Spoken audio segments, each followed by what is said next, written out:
not everyone's gonna be as happy for you as you are for yourself. Yeah. So I had to learn and deal with that. Like, why aren't people happy for me? And it's like, actually, you're in a sport that's individual. Yeah. They're not gonna be happy, and that's okay. But the fact that your casual fan or your casual person on Twitter has that opinion, like, it makes you think this is what people think of track. And that's the bit that's and then after not seeing that crowd at it as well, exactly. You must think. It's the crowd, it's the Diamond League events coming out, it's the disrespectful football comparisons, it's the mismanagement and infrastructures of federations, it's all this stuff, and you're like, even nationally, domestically, I feel like we're sort of getting into that phase where like we're pushing the chips towards a few people to carry the federation. If something happens to them, God forbid they get injured or they're not around no more, and what's next? I just feel like we need to move everyone. It's like, we'll push some together, and then leave the rest, and we'll leave the rest for now. And it's like, until they you've got to move the whole system up, and that's how we become bigger, better.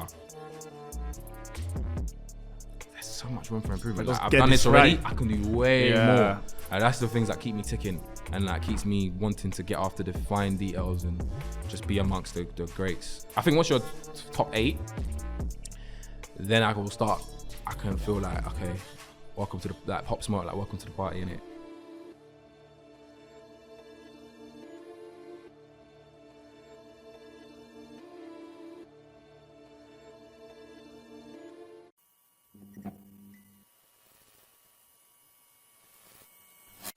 Welcome back to another episode of Athletics Productionz.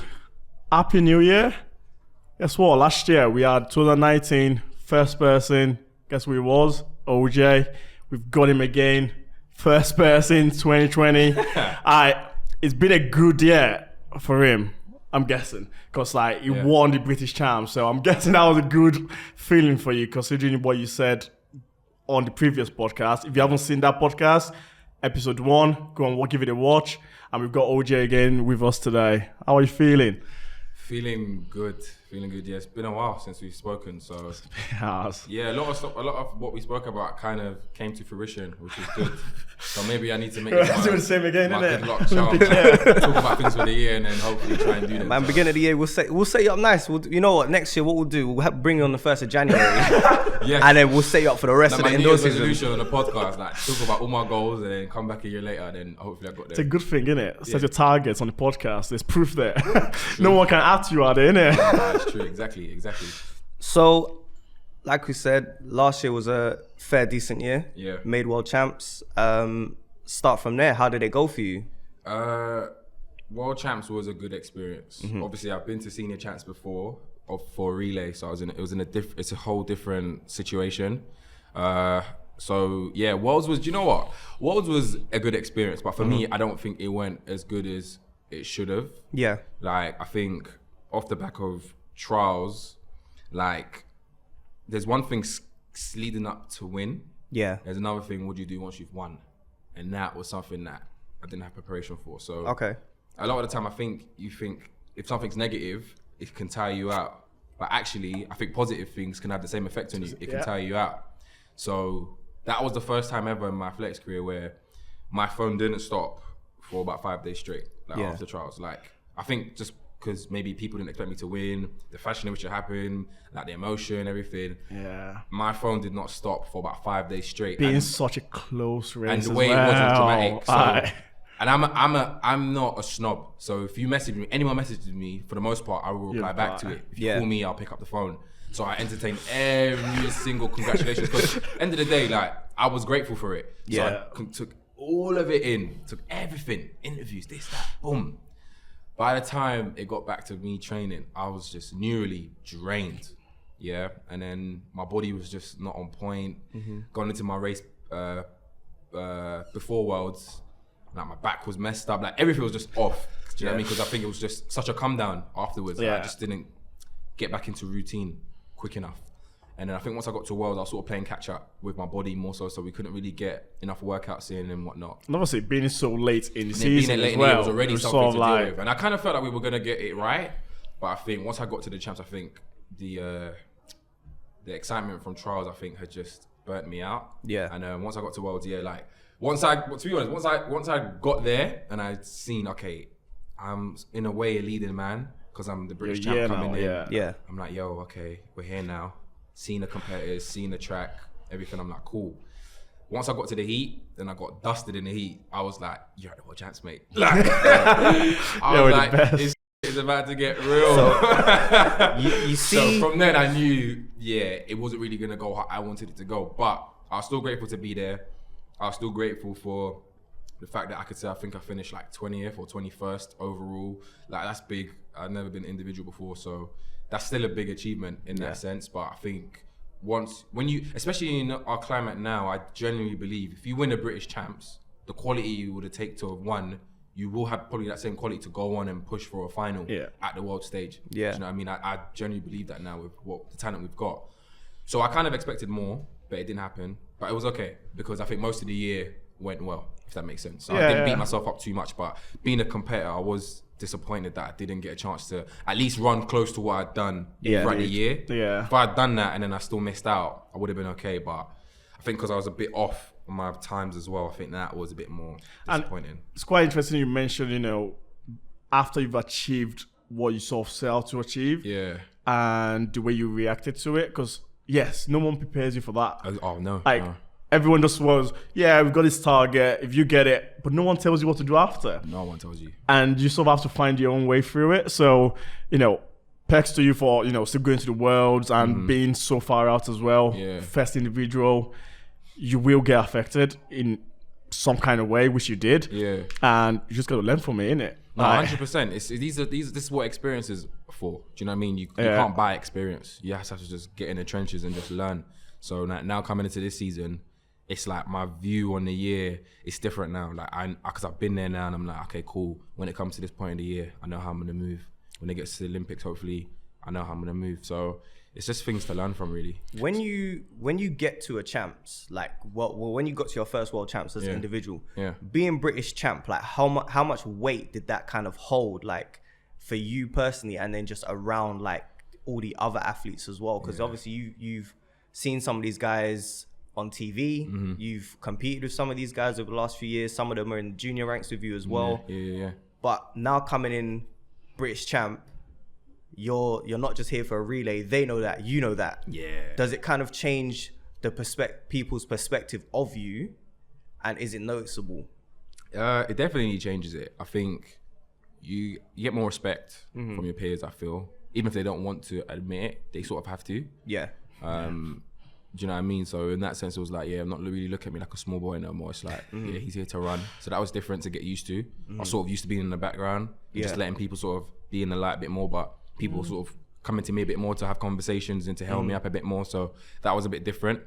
There's people who sort of are doubting you. Yeah. Like, ain't really a champion. So they'll always be, they'll always be that, yeah. Really? Yeah, 100%. Like in internally your face as well, or nah, kind of no like Chinese whispers kind of thing. I'm not anyone massive, but no one even I don't know what level. I don't think it matters what level you are in life. I don't think most people will come to your face to say that. Just, like, not because of me. I just think in general, no one's really gonna do that. So, but you feel that vibe. You hear little things here and there. And it's like, I think there was a lot of like, he won, but some people had a bad day. That kind of vibe. You get that. So I had to deal with that. I was upset about that sometimes. So I had to deal with balancing, not feeding into the emotion of that and just trying to stay focused on what the task was. I think with other countries, it was just like, like some man are just, you know it is. It's not even a word. You're just that nod, like, I see you, like, I know you're here. Just little things like that. You're thinking, okay, cool, all right. And it's just little things that people's interactions with you just change. Obviously, like media, there's more media obligations. And, you get announced, you get announced a bit more, people want to chat to you, that kind of stuff. But it sounds all small what I'm saying, but they all add up. Imagine you have all those 5 things I've probably said, they all come to you at certain points in the day. You could finish the day quite tired and quite annoyed or just feeling weird with your emotions. So that was something to deal with 100%. And it taught me that it doesn't matter what you do, people are always gonna have something to say about it. So not everyone's gonna be as happy for you as you are for yourself. So I had to learn and deal with that. Like, why aren't people happy for me? And it's like, actually, you're in a sport that's individual. They're not gonna be happy, and that's okay. It's like the same year both at the false start. Yeah.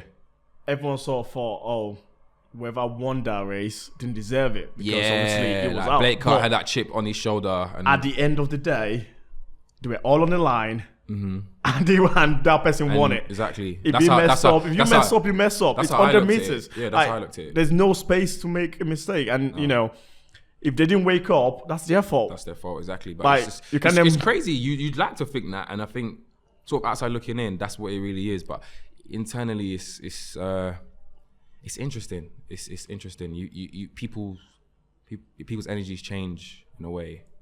Yeah, well, that links on to like the current indoor season. Okay, yeah. A lot of the big names haven't done any of the champs really. Yeah, obviously it got called off as well, so that was... Yeah, a lot, like, so what's that been like for you? Like, what have you prepared for this indoor season? Oh, for me, I started training in November, so it was the latest I've ever come back. Yeah, that's and I targeted 2 races indoors. Just to work on technical stuff and sort of put myself in a stressful environment and just see how well my technique holds up, basically. Yeah. So first race was okay. For me, it was good because I think there's an art to trying to run a 60 like 100. Yeah. Very difficult, but I think if you nail that, you set yourself up for the summer pretty well, in my opinion. Obviously, some people need to go guns to take to 60. Everyone's got different ways, but for me, that was my way of sort of looking at it. Especially knowing that I probably would have done about maybe 9 weeks, 10 weeks worth of training. So I was like, I may run really quick, but if I don't really mind because I'm not preparing for this. So that was good. But second race was not too good. I had a bit of a niggle. So was this in Ireland? That was in Madrid. So that was like not too good. But other than that, like just back into training now. Outdoor season's gonna start soon. But I'm happy with where things are at. Like literally, I think this time last year, where training's at, it's like a million times better because I'm sort of like carrying over what I did from last season in the summer.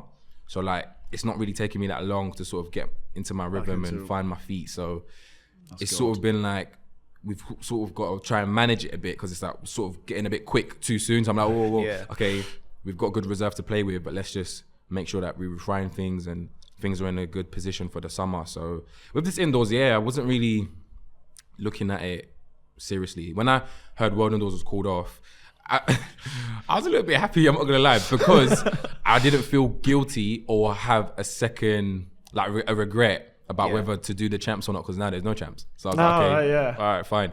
But what I would say with this indoors, I've had a lot of people spoke to me about it, and I do think that a lot of people were like not doing it and fobbing it off. And I honestly think that, you know, if you haven't got a title, if you've never made a final, if you've never really stepped up before, it would have been a great opportunity for people to go to British champs, people to still run a solid indoors, because even if someone's not there, that could be your opportunity to get a platform to do something big in the future. So I feel like people are too quick to sort of be like, no one's going to the champs, don't care about it. Yeah. But if you haven't done something yet, like you should be looking at it as an opportunity, because the medals are still the same. They still the British the medals are the medals, the finals are the finals. Get gold next to your name on Power It's still an art to being in a final 8. There's still an art to getting on the podium, regardless of who's there. So when I heard, because obviously athletes talking, you sort of hear the buzz, and it's like, people were like kind of brushing it off. And I understand if you're like part of the top tier guys not wanting to do, because it's a big year. We've got to focus on trying to get to the Olympics.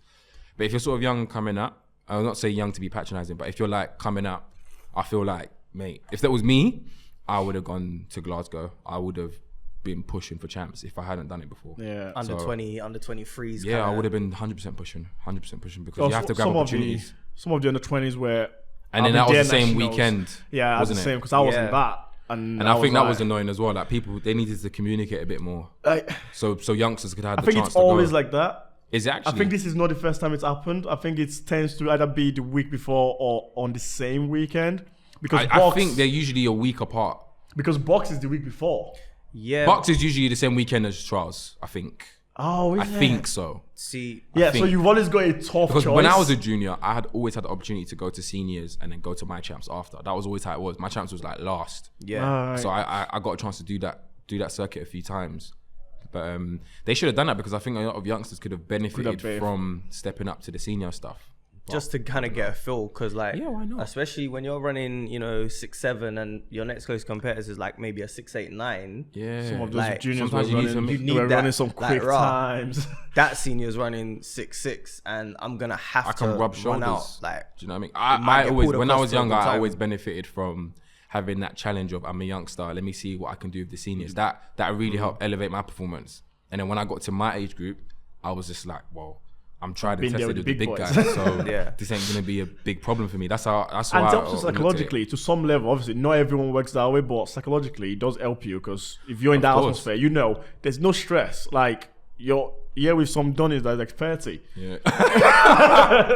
No stress. Like, just even that dynamic can be stressful. But when I was in my old training group and everyone was mad older than me, that was my big advantage I think I had over my whole age group, because I was rubbing shoulders with the senior lot.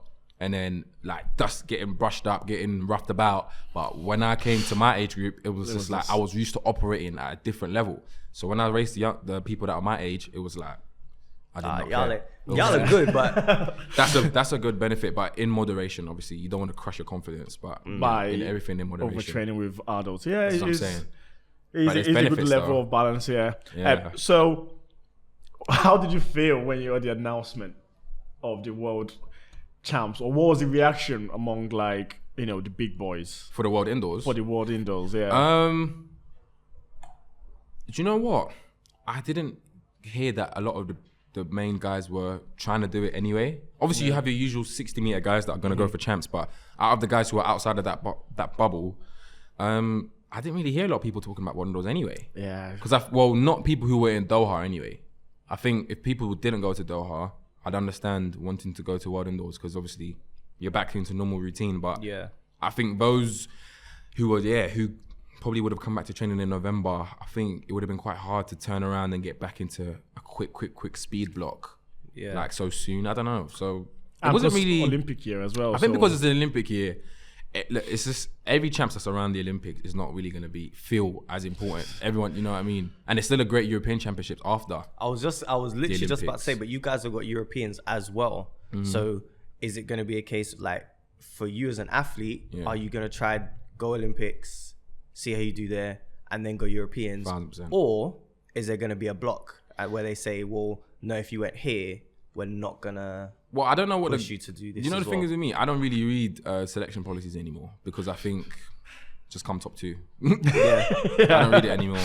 But the title of the champs is Olympics and European trials, isn't it? So I've heard that it's basically the guys who qualify there are basically qualifying for the Europeans and the Olympics, and then maybe they will have the opportunity to say no, and then that will give the place to someone else, I think. Yeah. But me personally, qualify for Olympic, I want to go to both. Me personally, I want to go to both champs, because I'm not a European senior champion, innit? I'm not a European outdoor finalist. So I still have things I want to achieve.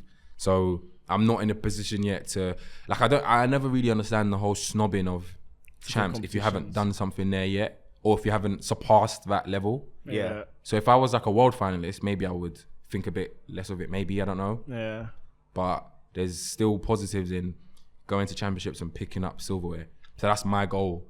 If, do you know what I mean? It doesn't matter what the circumstances are. I want to be at championships. Like the great people, well, Linford's the greatest that we've ever had. And he won everything, innit?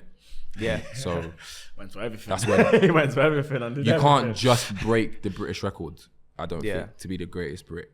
It's championships as well. So it all adds up. It all adds up. So I'm like, I'm on a championship thing. Like, so with the Europeans, we've got a break after that. God willing, I'm fit and qualify. I'm going to the Europeans. I like what you said there about, well, you could break the British record, but if you don't have the rest of these accolades, you're not the greatest. Well, this is the thing. So I like what you said there. But this is the thing, yeah. Like, for instance, what do you call the best? How do you decide what the best in Britain is? Is it the person with the fastest time? Is it the champion? Is it what someone does at the champs after? Like, what is it? And a lot of people who I've spoken to have got different views. Because some people may say it's the guy who ran the fastest. Some people might say, well, it's the guy who done the best at Worlds. Some people might say it's the guy who wins the British champs. And I'm like, I don't know which one. Year on year, I think it would be overall champs that year. So Doha was the target. Now, you were British champ. You got to semis. Cool. If the guy who came second to you then made the final, I think it would have. Then you kind of. It's a bit of a. Then you kind of change it because okay, well he won the British trials, but this guy went one better, and made the final. So I suppose in that sense you say, well, overall he was the better guy. But then it's a weird one for me. But you have the title. So. Yeah, it's like it's so weird. So like some people might say to me, yeah, he's British number one, like about me. And I'm like, yeah, but I feel that, but I don't feel like I'm. I want to create a title for it. Undisputed, I would say. Being in, you've ticked all the boxes. Do you know what I mean? But then someone like Dwayne wasn't always someone who maybe had the fastest time. Like Dwayne has been someone over the years where you look at it, like maybe there was a year in 2009 where Simeon won the champs, but then Dwayne went sub 10, made the final. So I'd say he was British number one, but then he won the champs that year. Or like you get reverse, like different years. Some people maybe use the Dash medals. Dash didn't win the British champs the year he ran 91. But then went to the Worlds, did well. You could kind of say undisputed if you've won back-to-back British titles. Okay, yeah. You could kind of go down that in route. a way. So it's like, I think that's something that's like, it's not really an explored like avenue. And obviously I never explored it because I wasn't ever a champion in it, so I didn't really care about it. But I think, it's a bit of a weird one. It's a debate. It's a good debate. It's a good debate. And I don't think there's any right or wrong answer. I had a conversation yesterday. So one of my friends, he is like football fanatic. So I don't know why these Arsenal men are still holding on to this unbeaten run. Like it was however many years ago. Like certain men that were playing then have definitely retired since then. Blah blah. And then he went on to say it's like saying that Usain Bolt is the fastest man. And I said, well, I mean, if we're looking at the books. His name's at the top. There's no one else that's close to him. Like I'm pretty sure he holds like the first 2 or 3 places. Like if we're talking of all times, all time runs, he's holding that. He might even have like the top 4 times. Quite possibly. Now, can you really knock him and say that he's not the fastest? He may not. He's not running now. Cool, but the books. Do you know how I look at it? It's weird. He's like the champion. Yeah, he's the world record holder. Yeah. But then someone like Asafa Powell has run sub 10 way more times than him. So where does Asafa come into that conversation? So he would be the greatest in that aspect. Yeah. He's the greatest overall. Maybe he's the most consistent sprinter ever. Most consistent. So overall, sub 10 times, Asafa Powell's the best that we've seen. Yeah. But if we're talking world medals, Olympic medals, and Usain Bolt takes that by far. I also think an element of it is characteristics as well. I feel like to have that GOAT status, it's just sometimes it's a bit more than your accolades as well. Because in other sports, you do get people who have achieved more, but then there's other people who get viewed like in a higher regard. I feel like it's just the general package that you brought to the table. How did your success impact people as well? And how did you carry yourself? How did you carry yourself as well? Like, all that type of stuff. Because it's like the year Tyson Gay, like the year he won and the year Gatlin won, people have regarded them. Which year that Gatlin won? The won? last one that Gatlin won, in the World Champs. Yeah. People have regarded him as the fastest person. Yeah. Or would they have dismissed it? Because Coleman was coming through, Bolt was retiring. What would they have said that year? Because that was a tough year. Gatlin won. The book said because that year was like Bolt was obviously the greatest. Coleman was clearly the fastest, and then Gatlin won the champs. So it was 3 different things to work with there. You know what I mean? And also in Doha, like everyone kept saying Noah was gonna break the 200 meter. Yeah, I think that was a bit of a. That was a stretch. That was so played out. But I do have respect for that guy. I think he has potential to do it, but I didn't know if it was going to happen in the climate of last season. It was a late season. It was so late. That championship was just about winning. So someone like Coleman, going 76 in the last race of the season, at the end of the season, after everything else that had come with it, like I think he was got it right still. You know, right. With Lyles and Coleman, I think they both have they both have it there to do it. It just depends on the day and obviously their overall fitness at the time. Well, you got to think about it. A lot of these Diamond League races, there's not really any tailwinds in these races. A lot of it is into like minus winds, zero wind. Like, maybe just give a man a tailwind, man. I think we'll see 9-6. Just run the other way. We'll see 9-6 this year, 1,000%. You think? Yeah. If he stays injury free. Coleman or Laos? No, Coleman. You think? Yeah. Laos. No, I think Laos can go 9-7. But I'm an optimist when I come to times because I like to just put the ceiling really high. But I do think we'll see 9-6. Would any of them double up? Because obviously Coleman. Americans traditionally they will, innit? But both of them, that was the first time they won. If they're fit and healthy. Because Coleman they did actually both qualify. Then he just pulled out after the one, innit? Yeah. With the 200, he just decided not to do it. Do you know what? Going back to champs, I got to ask you. The atmosphere in the first few days for us watching it was dead. Yeah, it was dead. So for you competing, what was that like? Because you're kind of like, it's kind of like, well, the 100 is normally like the marquee event of any champs. Yeah. Even like the Olympics, for all the events it has, the 100 meters is the one that people talk about the most. Of course, yeah. But in this particular occasion for Worlds, we were seeing like empty stands. Yeah, it was weird. Like, okay, so two things how it went. So for me, I didn't really care about the crowd because I was so immersed in the fact that I was a competitor in the 100 meters. Yeah. So the fire was beside me. I didn't think to look for the fire or the motivation in the crowd. I was thinking, I've got some guys here who are ready to take me out, so I'm in this. So for that, I didn't really feel it too much. But with the crowd was dead. But they came out in numbers for Barshim. Yeah. And that was the first championships where it's been more packed for maybe a field event than the sprints. Yeah. But I don't know if that was down to the logistics of the event. I think that was down to the nation it was in. Yeah. So people knew, I don't know if they knew a lot about track, but they knew Barshim's our hometown boy. Yeah. We're going to come out in full to support him. So for that night, mate, mad. But for 100 meter final, it was okay, but it weren't that good. Well, like a Lee Valley night.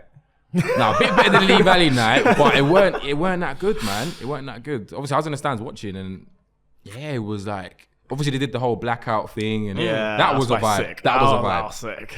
That was a vibe. Would that be nicer? Pick your own song. Yeah, that'd be cool, but then I think it would be a bit too like how do you go about picking the song like on the top of the spot? They gotta go like find 20 it. Seconds. They gotta have swearing in it. No, because obviously for me, the way I would do that is that, well, there's the semi and the final the same day. Yeah. Or is it? No, same day. Same day, right. So that turnaround time is what? Couple hours? Couple hours, yeah. So when everyone goes to ask them what song do you want? It's 8 people that you need to ask. Okay, true. Yo, okay. What song do you want? But it can't have swearing in it. Okay, true. We'll filter it. Like, it can't have swearing. That's the only thing. I'd be up for that. But then I wonder though if there's like restrictions around that with copyright and well, it's no different to playing it on radio or playing it in a club. I suppose. But it's on BBC. Obviously BBC or ESPN or whatever channel. They can work out those logistics. If they work that out, then maybe that could work. But like, I think it's like, do you ever see them meets like indoors with the like, high jump meets where they got their own music playing and that? Like, yeah. That's a cool atmosphere that they create for them guys. So I think it would be cool to sort of maybe do that for the sprints. That's for the sprint, yeah. I think that whole black and out stuff was good. It was a first small step of making track modern, and I thought that was good. But yeah, the crowd in Doha was Was it after that or before it when they came out with this triple jump? The whole like shortening their jumps. 200 meter. Oh, with the Diamond League. Yeah. Okay, yeah. Was it after that they brought all this out, or was it before? That must have been before. I think it was just before. Just before. Like, that would have impacted a few people. Like, yeah. Psychologically, they're going, I've been working hard for these events, and you've just gone turn around. Oh yeah. And the issue is, it's not like there's mad money. Like, there's not like millions and millions and millions in track as it is. Yeah. So you cutting off like something that's someone's main source of income, like that competition setup. I think it doesn't really make a lot of sense. I was shocked the 200 was there, to be fair. It doesn't make a lot of sense. I think it's one of the things I was shocked because obviously Niles is on the verge of like breaking the record as well. People want to see it. We can't lie, he probably is the most entertaining sprinter. Yeah. Right. Man came in with his silver hair. This guy's so why would you not want it? Backflips why would you? For fun. Very, very confident because I wouldn't even do a moonwalk before a race. I'd be so like, if I do this and I lose, I'm gonna like an idiot. Yeah. So that's my thing. You're gonna be a Twitter meme. I can't do that. Yeah. Can't do that. We saw that happening from the Bolt era. Like that's what we call it, the Bolt era. Yeah. Like he started it. Couple of years, it was like, oh, why is he doing this? He needs to be more serious. Then blah, blah, you blah. just learnt to love it. And then people loved it. And then the other athletes kind of joined in as well. But relaxed. You weren't putting out them performances that this guy's doing. So I don't know. It's I you think know it's that meme fun. in that I think it's fun. It is I fun, like it. but you know what? 'Cause it shows I don't think personality. everyone can do it.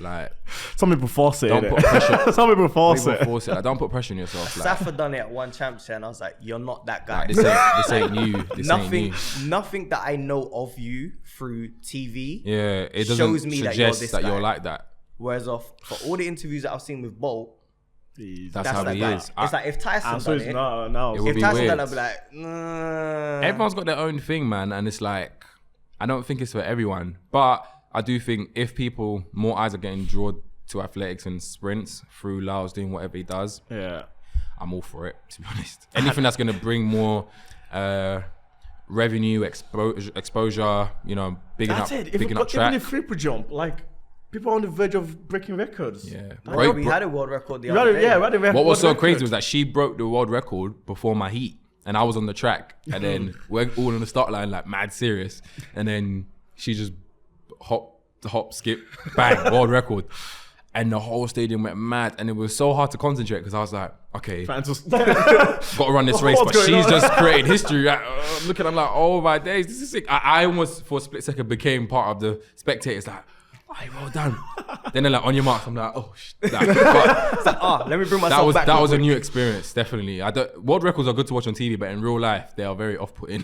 Seriously. Yeah, you can't concentrate because you're thinking, this is sick, but then you've got a race. You're competing, and you don't want to be like the Scrooge, like, but then you know something great's happening. So it was like, it was weird. That was really weird, yeah. Like if it's like someone you know as well. I just jumped world record and you're not. Because I've been watching me. her. I really like seeing her jump, and I actually saw her warming up earlier that night.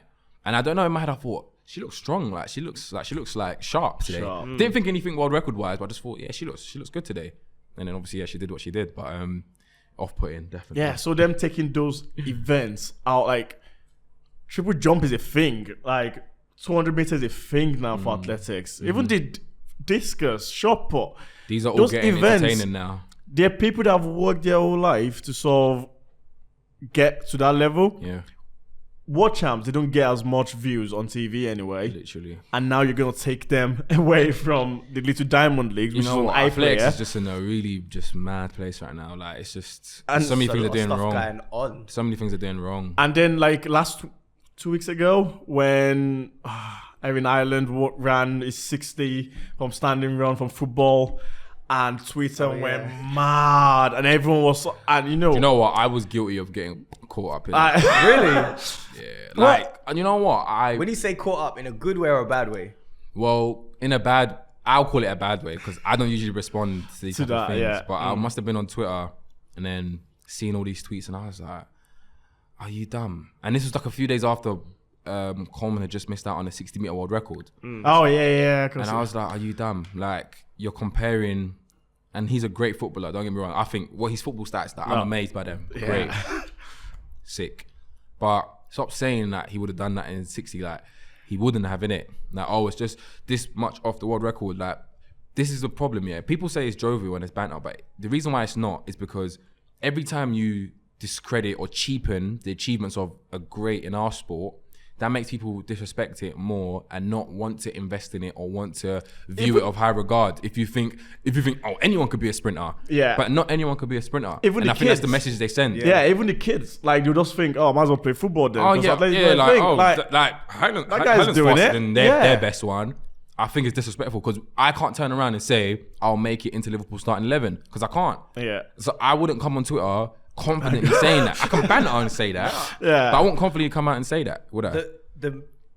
The me inside of me would be like, okay, so like, let's get this let's on. get him on. Let's get him That's what I was on saying. I was on Twitter with Nefanil, like, let's get this race sorted out, man, because these guys are just like. I think we actually need to. For all these, put something down. Just someone needs to put money like the 150 that Michael Johnson did with Donovan. Yeah, something like that. That would be sick. Just like, one of these guys just come down. If you think you're at it, innit? Pick 5. Pick your top 5 fastest players. I don't even blame the footballers because they're not out here saying I'm faster. It's the media that are sort of like miseducated and just like putting these stuff out there. And then like you had loads of like, because obviously football is a big sport, you forget sometimes. And I had loads of people like messaging me back like, well, athletics doesn't really take a lot of talent to do. It's more hard work and training. And I'm like, all right, cool. There were some tweets I was seeing and I said, you know what, OJ? You need to just retract this conversation because they're talking rubbish. Like, that's when I say, uneducated. Come down and watch me train. Literally, come and train me for a day and see that it's not. Like, it's not. But the fact that your casual fan or your casual person on Twitter has that opinion, like, it makes you think this is what people think of track. And that's the bit that's and then after not seeing that crowd at it as well, you must think it's the crowd, it's the Diamond League events coming out, it's the disrespectful football comparisons, it's the mismanagement and infrastructures of federations, it's all this stuff, and you're like, and even thinking about what's going on? Footballers do train speed. Like, these guys don't just sit there and play football all day. A lot of them have speed coaches. And you find a lot of track coaches or former track guys are in the football world. Exactly. Yeah. Like, there's a few of them. There's a few of them that do it as a side thing. But even America, like, can you compare like the American footballers to like some big guy ran for yeah, I saw that. So the NFL Combine, I was watching that over the weekend, and I think the fastest guy was like 4:24 or something, something like that, or whatever, 40 something. And then it was great that Coleman did the 40-yard dash in 2017, and he like breezed like a 4:1, 4:11, or 4:12, like calm, and that was that good. Show someone the levels that this is what a real sprinter can do, and this is what an NFL guy can do. And I think if there's that comparison in education in like a jovial, fun way, I feel like that is a good way to educate people in the time of social media. Like, have an interactive video that shows you the difference. Get your best, fastest footballer and get an average. You don't even need to get the best sprinter. Get an average sprinter. And like even I'll do one with that Spanish guy. But what? Yeah, that Spanish guy. I remember that. Yeah, that was good. Ronaldo was quick back then as well. Yeah, Ronaldo was really quick. And that guy was kind of quick today. He wasn't the world's fastest. And he cleared man out. He left him. But for the agility part, Ronaldo was faster. And you saw the difference. And there was a clear difference in that. I'm not gonna ask you to go and do some suicide runs and see how fast you can do it, because what I took from that video was like there was a clear respect. Like, the sprinter respected the agility and quickness in that Ronaldo had, and Ronaldo had to respect how it is to run in a straight line really quick. And I think things like that, sometimes in a while you just got to recycle those things. Yeah, you need to start doing more of those things, I think, to educate people. That when people make that comparison, like, between certain sports, I'm like, you know what, some certain sports I can kind of like ease off a bit. Like, anything that they are comparing America, I'm kind of like, well, the way that their system's set up with their schools and stuff, of course, you pretty much go through everything. So you have sprinters who are doing American football, and a lot of them use track as to help their football. So but some of them are actually genuinely quick, but football's not like that. Like, I mean, I think we had this conversation in the first interview, like when you go to not necessarily county champs, but the school county champs before you go to like English schools and stuff. And you see some of the teams like, so who'd you run for? Nah, man, I just do football. Like, my teacher told me to come here. Like, because I'm quick. There's no like serious infrastructure behind it. Like, and I'm kind of like, you know, we can give the opportunities here and there, but these men will turn up and like, oh yeah, I'm faster than everyone. All right. Let's see. Let's see you up against a track, man, and see what happens. And I think that's something that, you know, needs to get put together in the near future. Like, I'm sure if you ask any of our sprinters, they'd be up for it. I did it in college because I was playing football at the time as well, but I was also training for track. And obviously, in school, there's always who is the fastest guy in college. Yeah. And I just sort of like, let's have it, innit? Like, because we have to do our video for just A levels. Okay. So I have to take that video anyway. Sick. I went, you know what, I'm going to use track. So I went, okay, might as well get all the footballers that think they're fast, innit, on the line. It took me 10 meters to dodge these guys, man. I didn't even have to try. you know when you get into a cruise phase and you're just not even trying anymore, and they're going flat out, cheeks bouncing, and the gap is just like yeah, relax. This is not even like it's not even a race anymore. But acceleration wise, they add some acceleration. Like I had to even keep up with some of them. That's but what I'm saying. I was only training for like a year at that point. I just feel there's an art to sprinting, man. But people, people show some respect, and I think run and then that's it. Like the media needs to help this sport because the media is not helping the sport. Media not helping the sport right and now. And I think the media have no interest in helping the sport. Like at what point has athletics been on Sky Sport? World Cup. The Athletics World Cup 2018. World Cups. That was like the one and only time, I think. But that was after the Olympics that was added in the stadium, isn't it? Yeah. So that was a big time for athletics in the UK. And no one really like. I remember starting athletics in 2012 in that year of London, and there was this big push on like. So long ago. So it was ages ago. That sounds so strange. To man saying he started athletics in 2012, and I'm like, fast forward 8 years, and he's crazy, innit? He's a world semi-finalist, top 20 in the world. Like that's crazy. It was mad, but like I remember it being like, inspiring a new generation. We've got to do a lot of things for sports in schools and da da da da. It's always a new thing. And I haven't really felt that 2012 legacy presence. Pushed on. And I feel like we just relied on like Super Saturday to like carry us through. And I feel like there needs to be more than just remembering, like doing a Throwback Thursday. There needs to be more to like push on, to like show these new guys. These are people who your new role models you can look up to. Yeah. They come from similar demographics to you. They come from similar stories, and this is what they're doing. Make track be attractive, because not everyone can be a footballer. Yeah. Not everyone can be a boxer. Not everyone can do all these things. So it's like there's a lane here, and it's like, do you know what I mean? I just feel like there hasn't really been that sort of push afterwards. So for me, like I don't know if I'll ever be like a massive global star in track. If I am, that's great. But if that doesn't happen, at least I want to say, okay, the small community I had to impact. Someone learned from my story and said, cool, you know what, I saw that guy, he's from similar area to me, I want to do it. If that's all that ever happened, I'll say, cool, let there be multiple stories like that. And that's how you create a legacy for people to want to follow in your footsteps. Not like just admiring the past, I feel. Because a lot of us weren't even there. So we don't even know what it was like. I think that kind of is British athletics though. True. Like as a whole, a lot of it is, we done this in this year. And it's like, that's great. And we can go look in the books to see that. That's fine. Yeah. But this is where we are right now. This is the thing. These are the people that we need to celebrate. Because most of that Super Saturday, they're gonna retired. Well, Mo's obviously coming back, but but he'd retired. Yeah, he retired, but we were still on this whole like Super Saturday, and it's great. It's a package that you show to people. Like this is how great British athletics. I just feel right now, like with the new stars that are coming through, like push. We need. Do you know what it is? This is one thing I hate athletics for. I love athletics, but this is one thing I hate it for. I feel we put too much responsibility on Bolt. So though he did, it might be an unpopular opinion, but though he did a lot, I feel like it was like, Bolt's carrying the sport. Bolt. Ticket sales about Bolt. Everything's about Bolt. Okay, great. Now he's gone. Bolt retired. What happened next? Track went back to where it was before he came, because there wasn't like a contingency plan for when he left. There wasn't like a track is gonna move with Bolt. It was like Bolt was moving and track was the trampoline for him to become what he was becoming. Yeah. And now he's retired. He's living his life. He's not carrying track. Like he doesn't have to, but like he's just doing his thing in it. Yeah, and like track is like boring again. And it's like I'm entertained. To him. Yeah, I'm entertained because it's like we don't know who's gonna win, and it's great. Every damn he's got like a different winner. I like that. Because back in the day it was like you knew if Bolt came, you knew it was a wrap. And that's cool for people who know track. But for people who don't know track, it's like Bolt retired. Who's gonna break his record? No one's breaking it. Yeah, who's this guy? And I feel like even nationally, domestically, I feel like we're sort of getting into that phase where like we're pushing the chips towards a few people to carry the federation. If something happens to them, God forbid they get injured or they're not around no more, and what's next? I just feel like we need to move everyone.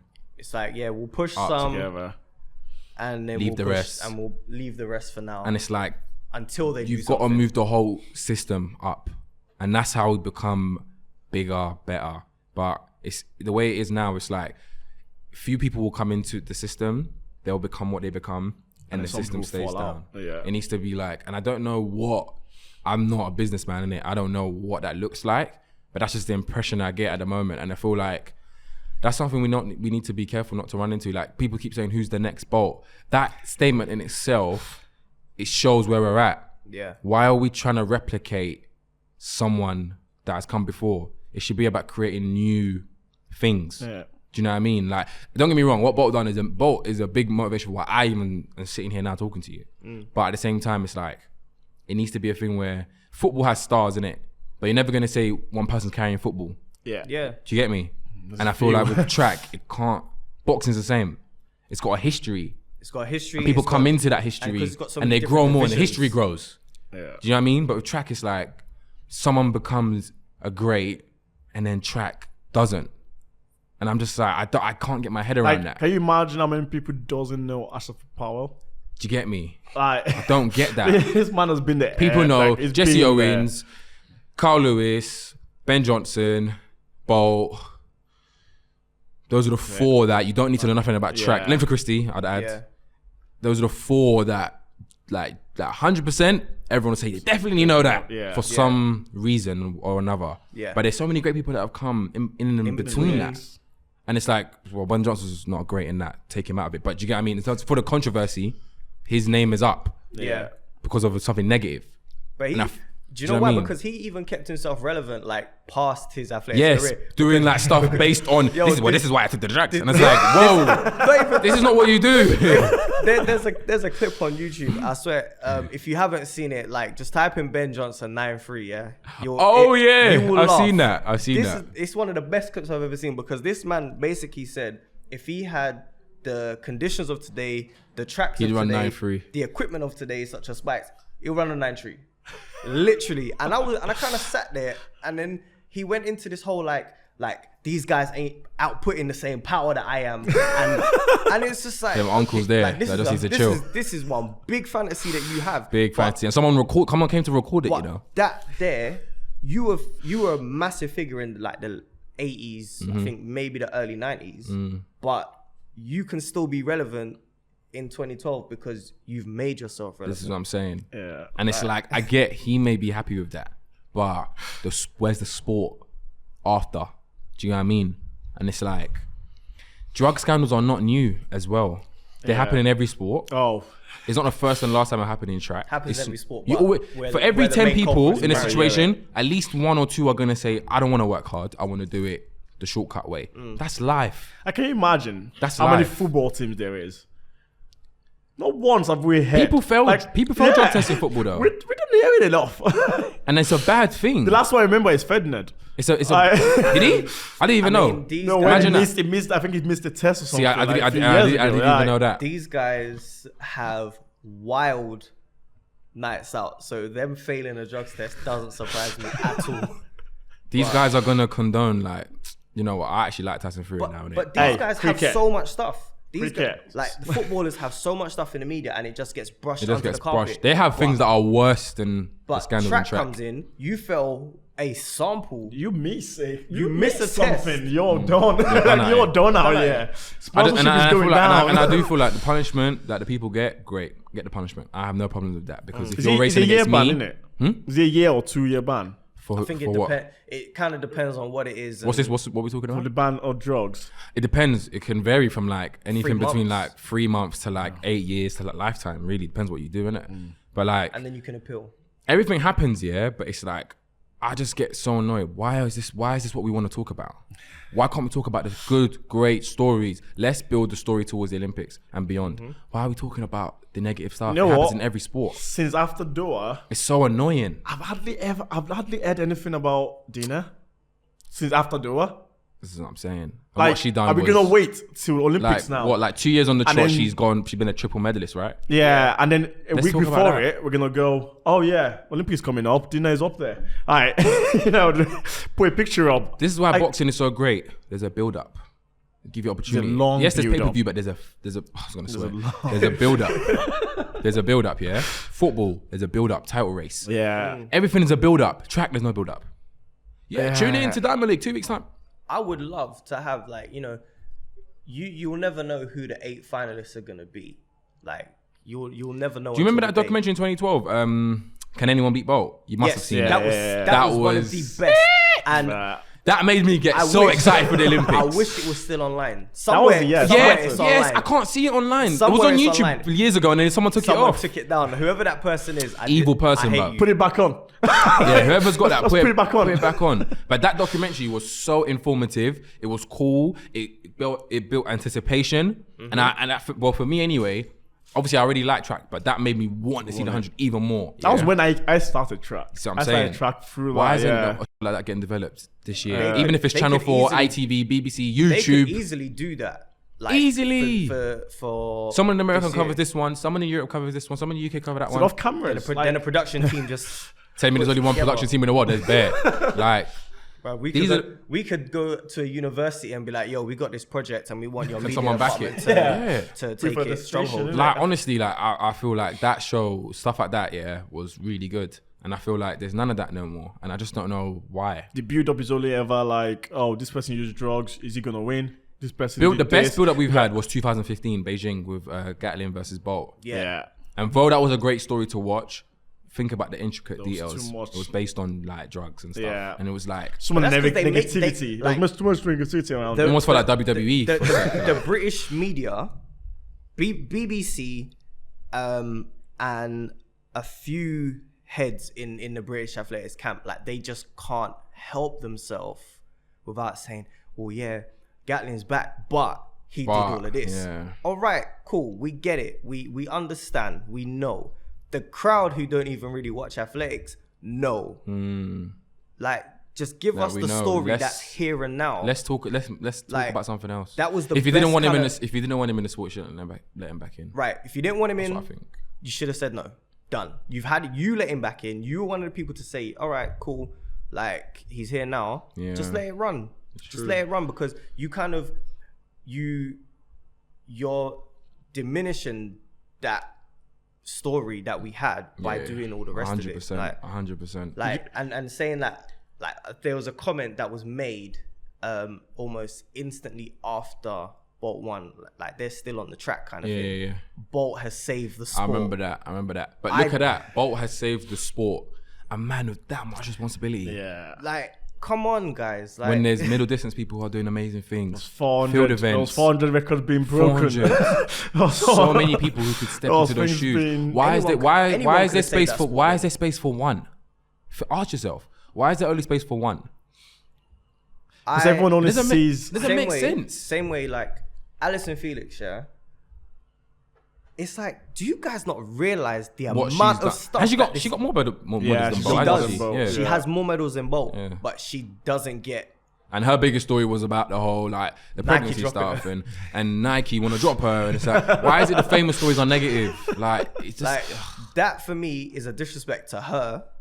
Why didn't you guys want to talk about my 10 medals? Massively more. I've got more medals than this man. I'm not disregarding what he's done, but put some respect on my name. Birdman voice.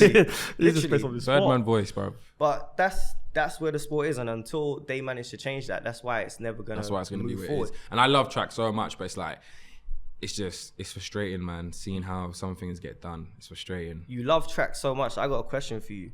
Obviously, worldwide coronavirus. Obviously, it kind of ruined. Well, it did ruin world indoors. It might ruin Tokyo, isn't it? If that ruins Tokyo, like, what does that mean for you? Because that's an Olympic opportunity that's now missed for you. Obviously, you still have the years. We have the Europeans to go to, but it's not the same. Wait, where's the Europeans meant to be held? Paris. No, Italy, is it? No, Paris. Yeah, because Italy's already like a bit iffy. But this is the thing, like that is, they're not going to do that for football. Footballers are still going to go out and do whatever they need to do. Well, if we're cancelling it. Well, Euro 2020 is a bit. Well, I don't know if that's hearsay. Yeah, because they've been cancelling a few games for Italy at the moment. They're not going to cancel anything big in football. They're not going to cancel that. They're going to take every precautionary measure possible to make it happen. Now, for me, I think the best thing that they could have done for World Indoors, logistically it might be the problem. They could have found a venue.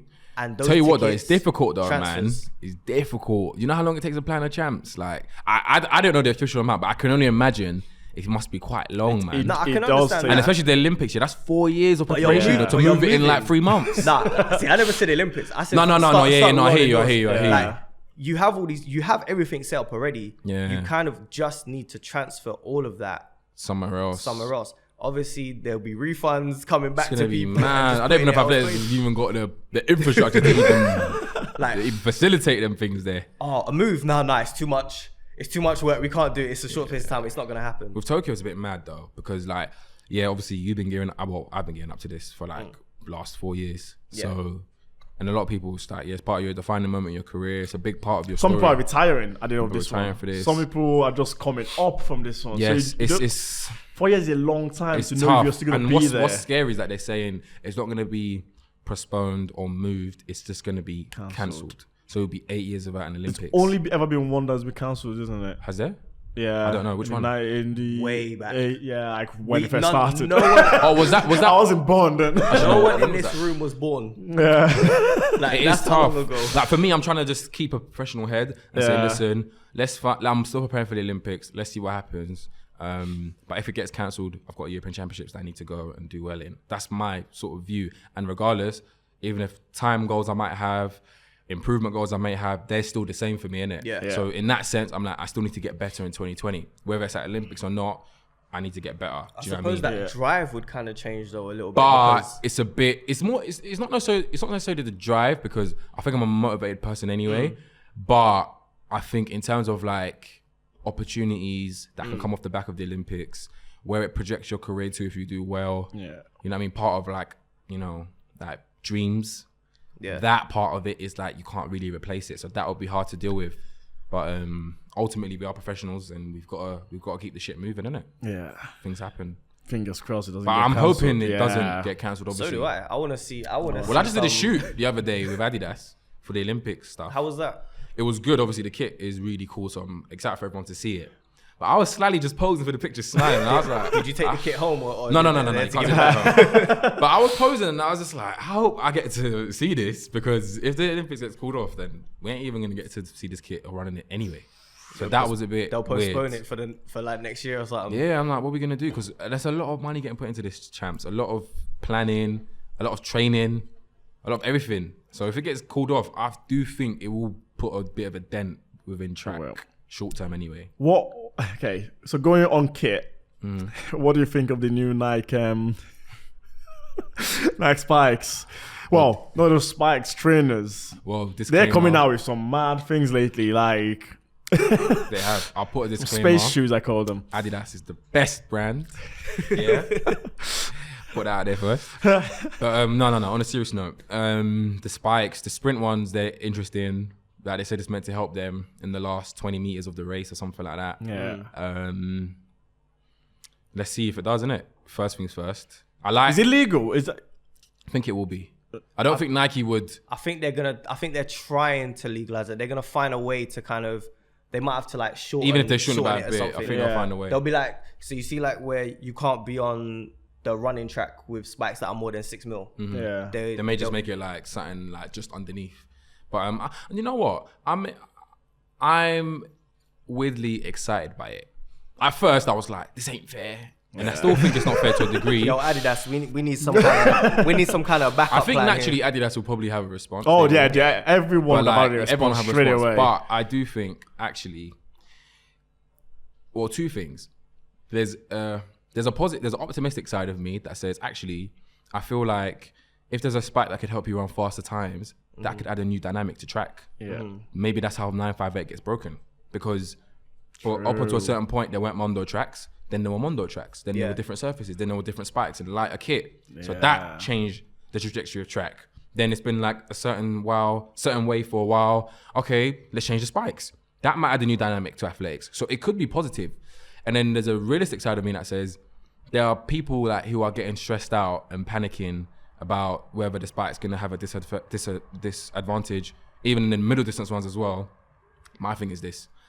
If you wasn't fast enough anyway with normal spikes, how much are you going to get with these spikes? First things first. And secondly, you're disregarding like the I work. think Gemma Riki, is that her name? Gemma Riki? Yes. Yeah, that's her name. Yeah. She ran really well and people were talking about it's a spike, Okay. even if you put those spikes on, you wouldn't break the British record. So put some respect on her name in it. So I just feel like people are running wild of the whole spike conversation, but it's like there's still an element of how much hard work. If you look at the percentage, I'm sure it's not eclipsing like 10%. She's probably, them spikes are probably worth 5% out of the rest that she's actually been on the track throwing up her guts. So it's like, let's not get excited, overexcited. Like people still have to put hard work in to run these times, innit? And I feel like people are like, yeah, the spikes are gonna make me sick. But if you wasn't good anyway, I don't know how much it's gonna change your dynamic.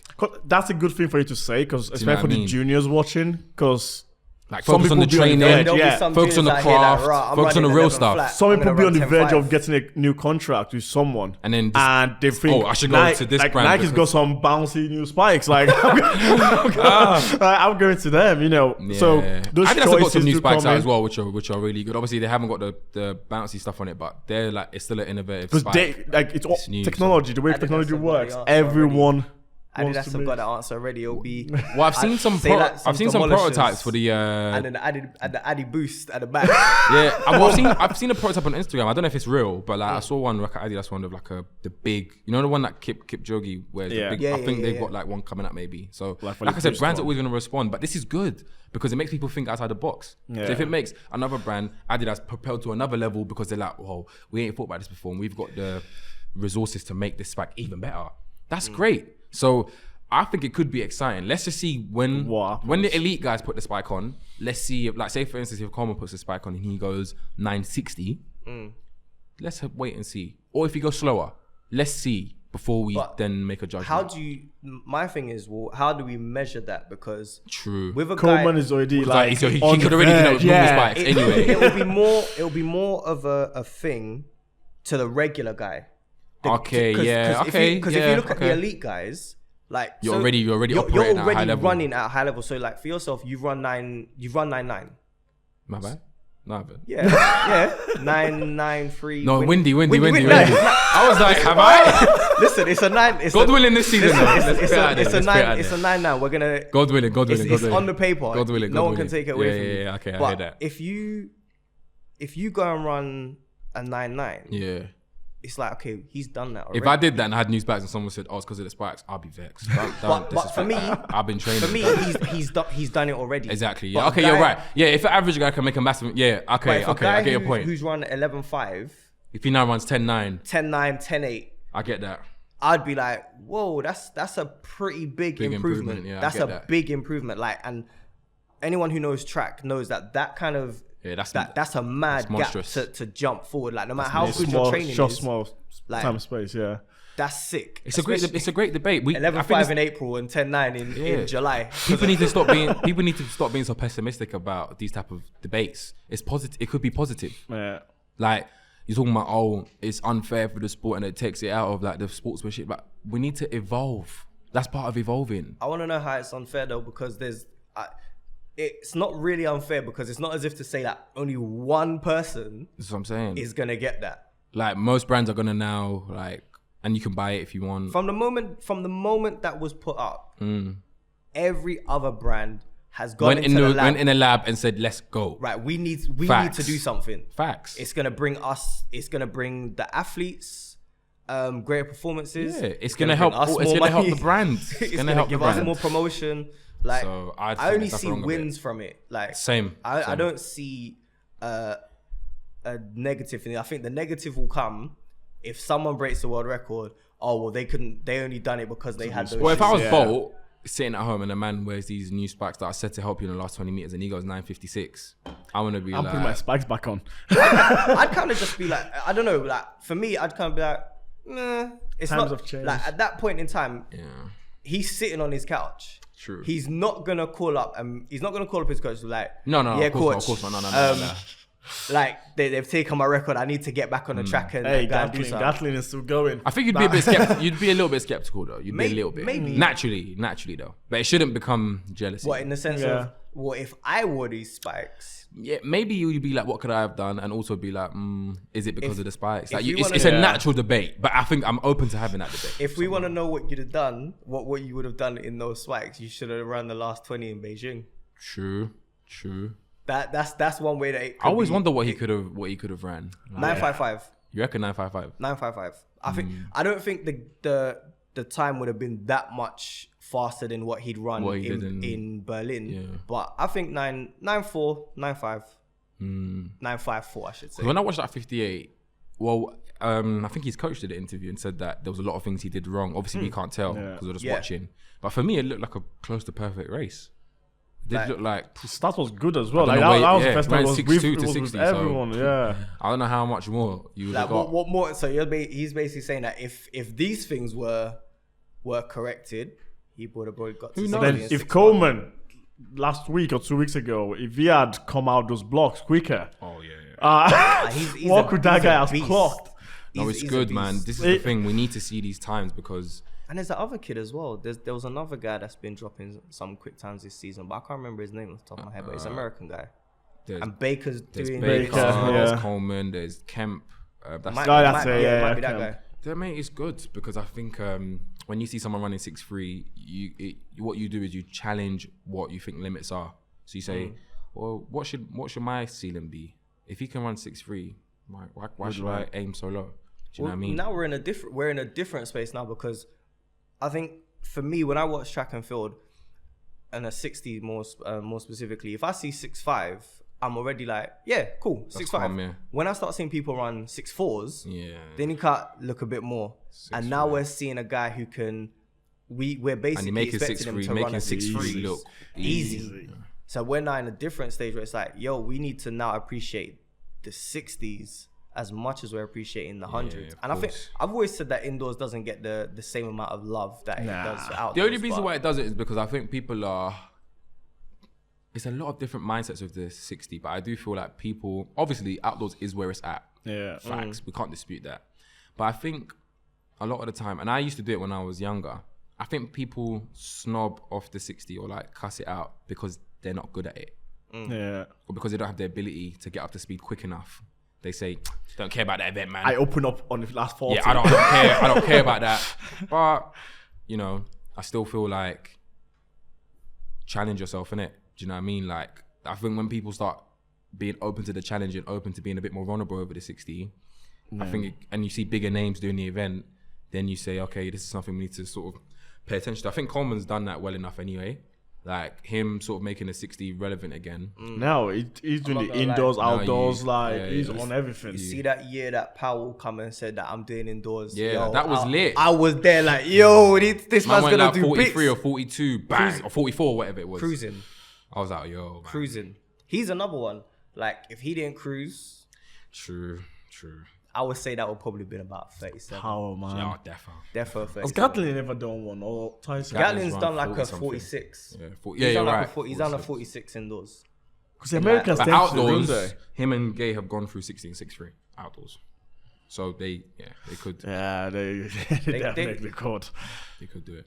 Well, but yeah, no, I think seeing someone like Coleman doing what he's doing, me being a tall sprinter, I look at it and I say, okay, you may not get to 60 and 6'3", but you know, how much can you sort of close that gap over that first 60, basically? What's the fastest you've gone through 60 in outdoors, if you know?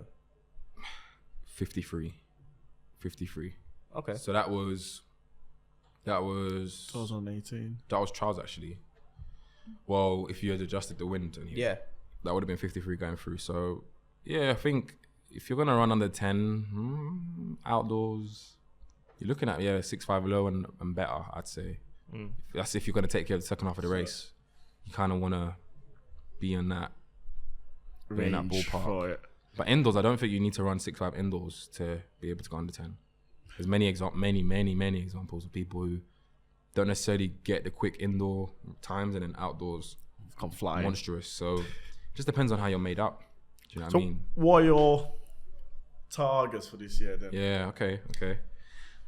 I should know my targets off. Okay, yes, my targets. I should know off the top of my head.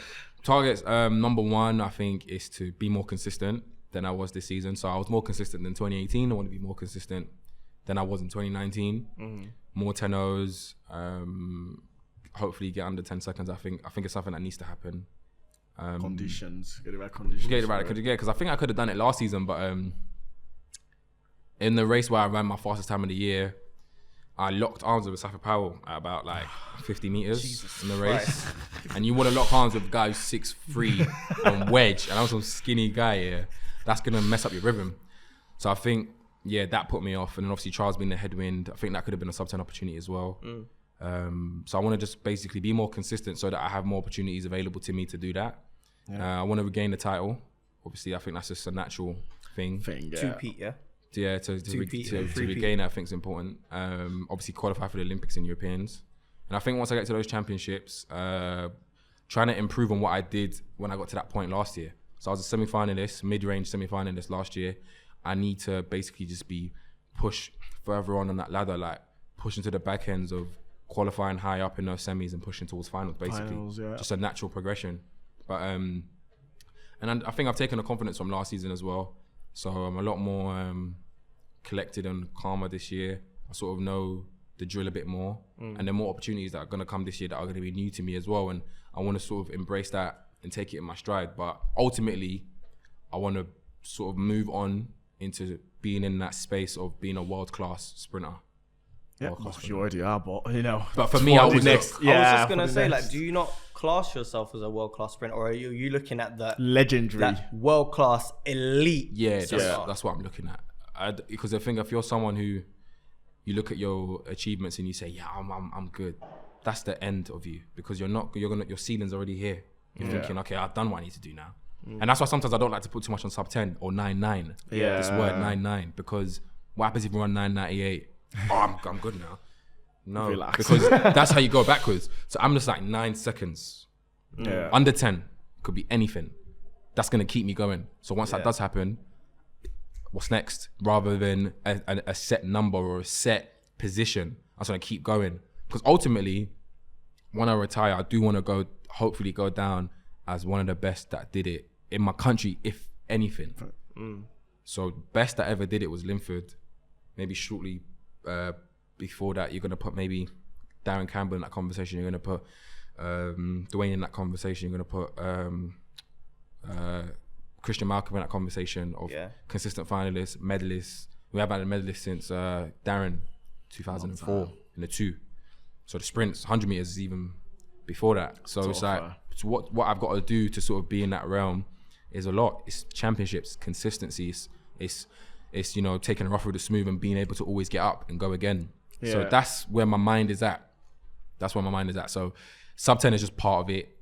Trying to regain titles is just part of it. They're difficult things. I'm not going to say they're easy, but it's just part of the road to sort of trying to create a legacy in athletics, UK athletics, and hopefully world athletics. So. Yeah, and that's a good way to develop, I guess. Like, that's a good way to look at it as well. So you're so I've just got to aim high. Put no limits. Not putting a limit, not putting a limit to yourself. Like, if it happens, it happens. Yeah, even if things I've done already, times I've run already, things I've achieved, like, there's so much room for improvement. There's so many things that I'm doing wrong that I can do better. And that excites me. That's what makes me get up in the morning and come to training, because I'm like, there's so much room for improvement. Like, I've done this already, I can do way more. Like, that's the things that keep me ticking and like keeps me wanting to get after the fine details and just be amongst the greats. I think once you're top 8, then I can feel like, okay, welcome to the Pop Smoke, like welcome to the party, innit? Yeah. Like, okay, I think I'm here. But till that point, I've got a question for you before we wrap this up. So I believe in the first interview, someone said something about doing more 200s, but I didn't really see that happen. So, okay. So I just want to know, like, are we gonna see more 2s, or? This is the problem, yeah. This is the problem, yeah. You say you want to do 2s, yeah, and then you do a 1. It may not go how you want it to go. You do another 1. It could be better. You do another 1. Then before you know it, you're just doing 1s. You're doing 1s. You're at the trials. You're winning it. Okay, cool. 1s. So, but this is the thing. You have to just do it, innit, rather than talking about it. So this year, my plan is to do at least 2, yeah? Because I have a sort of like a 5-year goal with the 200. Okay. So each year, I want to increase the amount I'm doing in the season. And the point will come where the times, hopefully, if I'm good enough at the event, will look similar. Then I can say, what do I want to go to a championships for, the 1 or the 2? And then if I'm really good at the 2, maybe I might just move over completely to the 2. I don't know.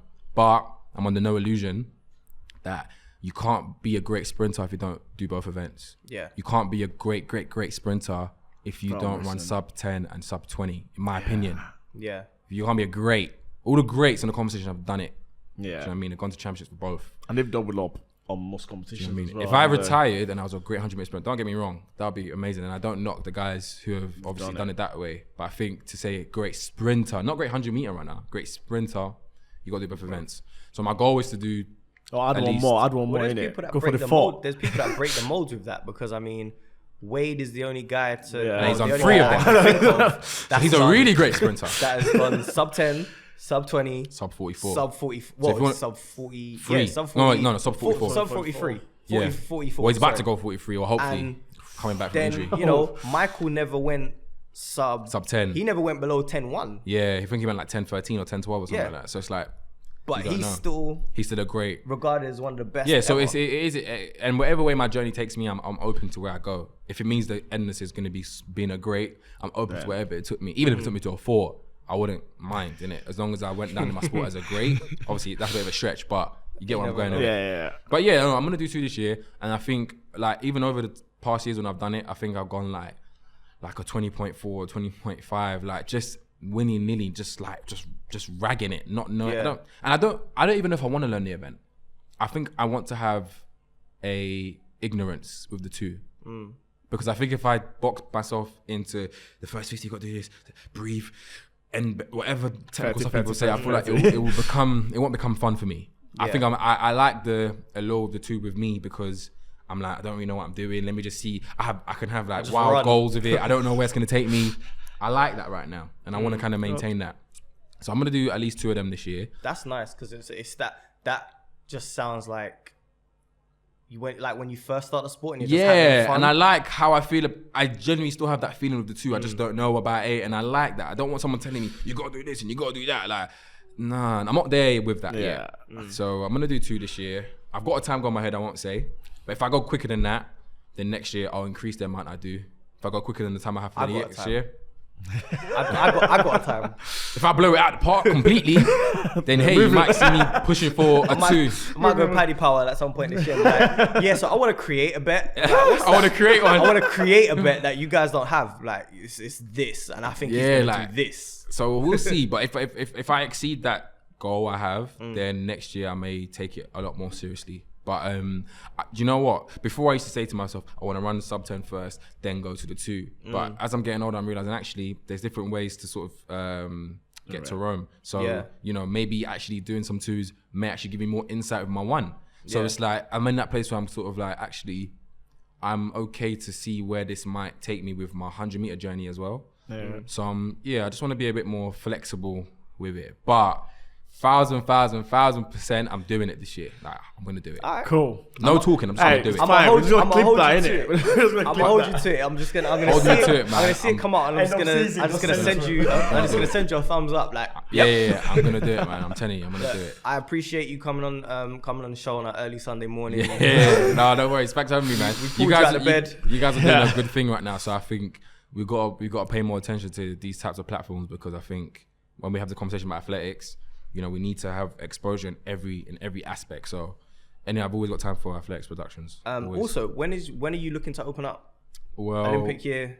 Some people do it early. Some people do it later. I may come out a bit early. I think I liked last season in the sense of having a bit more time to find my rhythm. But I think with this year, because trials is like June 20th. Yeah. And if you start traditionally in May, there's not really a lot of opportunities to like find your feet. So I feel like I'm still in the place where I need to just take time to get the bicycle rolling. So I may come out a little bit earlier. Stateside or? Maybe. I'm still figuring it out right now. But once I get closer to the time, I'll know well, sort of officially open up. But Olympic year, man. We've got to keep our head down, keep focused. And just times coming up. I wish you the best of luck. Like I said, thanks for coming on. No worries. Really guys, this is Athletics Productionz. Mr. OJIE EDOBURUN. Boom. Victor, Panda, DJ Armani. Signing out. When I'm stepping in, 30 bottles of Zoom till I'm sentimental. I had to